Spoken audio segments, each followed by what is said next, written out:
तो अब जो है हम लोग फिर इसमें पढ़ेंगे यूपीएससी के क्वेश्चन बैंक को, जो 2016 का है। तो इसमें पहला क्वेश्चन है कि भारतीय इतिहास के मध्यकाल में बंजारे कौन थे।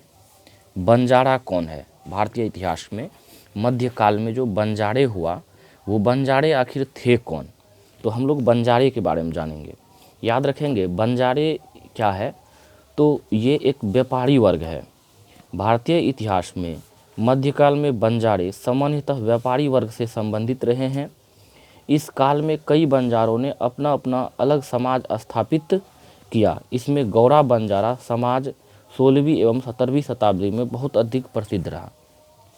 तो सबसे पहले हम लोग ये जान गए कि बंजारा है कौन। बंजारा है एक बिजनेसमैन जो घूम घूम करके एक जगह से दूसरी जगह बिजनेस किया करते थे। और 16वीं से 17वीं शताब्दी में सबसे ज़्यादा विकसित जो है गोरा बंजारा हुआ। ये गोरा बंजारा सबसे ज़्यादा डेवलप हुआ। कहा बंजारे वर्ष भर देश के अलग अलग हिस्सों में अपना सामान लाद कर जाते और वीरानों या खाली जगहों पर बस्ती से दूर अपना ठिकाना बनाते। ये क्या करते हैं, सालों साल जो है अपना सामान बेचने में रहते हैं। और ये इनका घर जो होता है तो ये बस्ती से अलग वीरान जगह पे, मतलब सुनसान जगहों पे ये अपना घर बनाते हैं।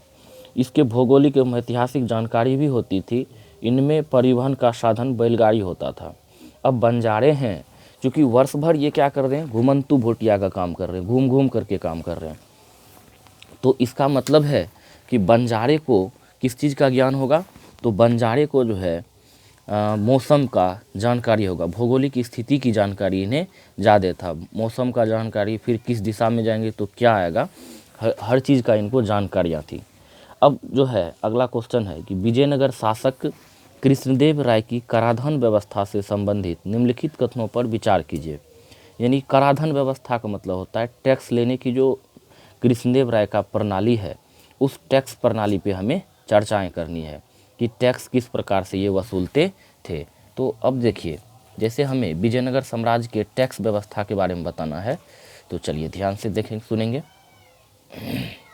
समझेंगे। अब जैसे पहला है आंसर में कि भूमि की गुणवत्ता के आधार पर भू राजस्व की दर नियत होती थी। तो कृष्णदेव राय जो थे विजयनगर साम्राज्य के विजयनगर के शासक थे। तो ये कृष्णदेव राय जो है ये भूमि उपजाऊ है कि नहीं है उसके आधार पर टैक्स लिया करते थे। तो ये बात सही है, ये भूमि के उपजाऊपन के आधार पर टैक्स लिया करते थे।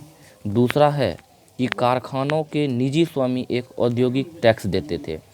कारखाना फैक्ट्री के जो निजी मालिक होते थे उससे भी कारखाना के मालिक होने के नाते या कारखाना चलाने के नाते उससे एक निजी टैक्स लिया करते थे। ये दोनों बात सही है। अब कुछ इसके डिटेल्स को पढ़ेंगे। विजयनगर के शासक कृष्णदेव राय की कराधान व्यवस्था हेतु भूमि की गुणवत्ता के आधार पर टैक्स दर सामान्य भूमि, नम भूमि एवं वन भूमि के अनुसार तय की गई थी। इसके समय में कृष्णदेव राय के समय में भूमि को 3 पार्ट में डिवाइड किया गया था। एक को कहा जाता था सामान्य भूमि, दूसरा को वन भूमि और तीसरा को नम भूमि। यानी इस तीनों भूमि के आधार पे अलग अलग इसका टैक्स लिया जाता था। साथ ही उन्होंने कारखानों के निजी स्वामी से औद्योगिक टैक्स भी लिए थे और ये कारपोरेशन टैक्स लेने का काम भी कृष्णदेव राय ने ही शुरू किया था। अच्छी अर्थव्यवस्था विजयनगर साम्राज्य की एक पहचान होती थी। अब जब इस प्रकार से टैक्स लेते थे तो फिर उसको कृषि के लिए साधन भी जुटाते थे। जैसे विदेशी यात्रियों ने उनके श्रेष्ठ प्रशासन और उनके शासनकाल में साम्राज्य की समृद्धि की चर्चाएं की है। विदेशी यात्री जो सब भी आए तो कृष्णदेव राय के समय में बताया है कि अर्थव्यवस्था में काफ़ी बदलाव हुआ था, काफ़ी अर्थव्यवस्था प्रगति के क्षेत्र में थे।